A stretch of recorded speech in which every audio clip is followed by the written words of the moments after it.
Hello, everyone. I come to you from the Great White North, Canada. I hope it's okay to share a video with you. I just wanted to go over kind of what I see as a more global movement, really. We see this in Europe, America. Hopefully, we'll start seeing more of it in Canada, the Western world more generally, where people are rejecting the leftist, Marxist, essentially, doctrine that has saturated so many political systems. I feel with some degree of certainty that the battle will be waged across the globe, if it has to, across Western countries, I should say. But the war will be fought in America. What happens in America is going to affect all of us. And Canada is already quite affected by American politics. We not just trade, but we're kind of saturated with it here. I'd wager a lot of Canadians actually know more about your political system than they know about Canadian political system, which is depressing. Probably part of the reason why we're in the current predicament. So we don't have the same kind of pride that Americans do of their country. Our own prime minister actually did say that we have no inherent Canadian values, no inherent culture. We're a post-national country, which I don't know. I never signed on to say that. I'm proud of my roots here. I've had direct ancestors in this country since before it was a country. 1806 is the furthest I can trace my ancestry back to New Brunswick, which was at that point a British colony of some nature. Yeah, so hearing that, and then that the incoming immigrants have more of a right to this country than, or not more of a right, but they're more deserving of it, I think is what he said, because they chose to come here. Whereas me and so many other generations of Canadians, whether they're white or brown or black or whatever, that has nothing to do with it. They were born here and they don't matter.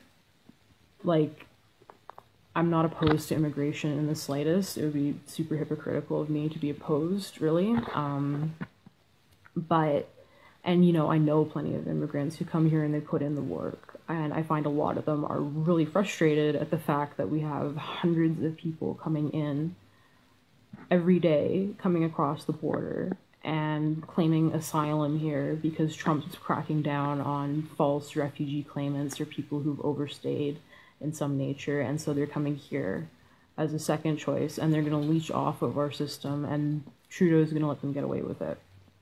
And I don't know who he thinks is going to pay for it. Because if you add more people, but,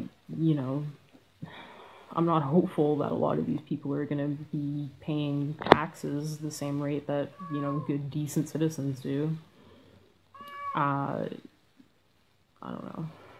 I'm a little bit afraid to kind of say exactly what I feel about immigration just because we don't have free speech in this country, and it's a little difficult for me to keep up with the things that are and are not permitted to say.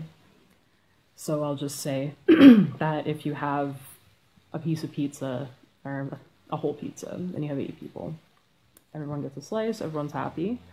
If you have one pizza and 80 people, everyone gets a tiny little portion, and we all go home hungry.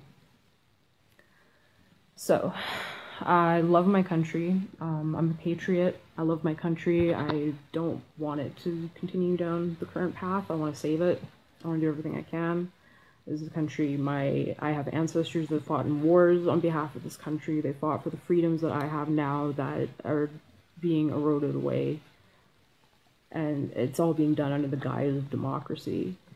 And we need to do something because we're at the stage now where the common people like you and me, are being divided up.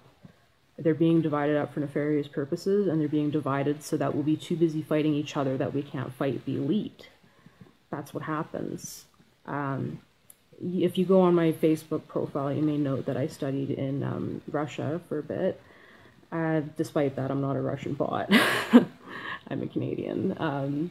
Anyway, So there's, I don't want to say like a conspiracy, but there's something rotten in the state of Denmark. That's what I'll say. That this is being shoved down everyone's throats, that this country, it would have been unthinkable a couple of years ago to see the National Post running an article about how there's systemic sexism and just a rampant discrimination in our society, that because it's not true, it wasn't true, and now it's commonplace, it's been imported, it's being forced on us, and we are being turned against each other. So as I was saying with regards to Russia, I study Russia, just cultural studies, language, linguistics to an extent, and history. I also study Germany. I chose those two because ultimately I am interested in the question of how people can get into a state where they hate each other enough to commit atrocious acts. Is it hate, or is it that they just don't see each other as equals? I've come to the conclusion that it's the latter. I know all about the purges. I know all about what happens when the communists take over. I know about the Holocaust. I know about the pogroms. I know about the Armenian genocide, the Rwandan genocide, the genocides in Bosnia, Serbia, etc., Yugoslavia, Cambodia. I know about China. I know about the experimentation units in Japan by the Japanese army. I know about all of these things, and the thing is that when you start putting people into boxes that are pitted against each other, everyone who's caught in the middle is the first to go. When they were killing people in Rwanda, it was the Hutus, the moderate Hutus, were among the first to die, along with the Tutsis. And I don't say that to freak anyone out, I just say that because I know a lot about the topic. I've always been rather interested in this question of how people could come to these kinds of beliefs, and now I'm kind of seeing examples of this unfolding in real time. I'm not saying we're all going to be on the streets killing each other in the matter of, wouldn't even have a time period for you if that was going to happen. I don't think it will happen. I am saying that it could. I am saying that if there's a time to reach out and talk to people and understand them and not take them out of the boxes and stand next to them, not against them, now is the time. Now is the time to start speaking out, because I've been so worried about doing something like this because I didn't want to ruin my reputation, so to speak. I didn't want consequences like what happened to Lindsay Shepherd, because I do want to work in academia.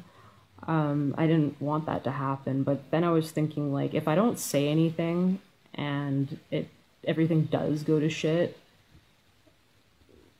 my reputation's not going to matter.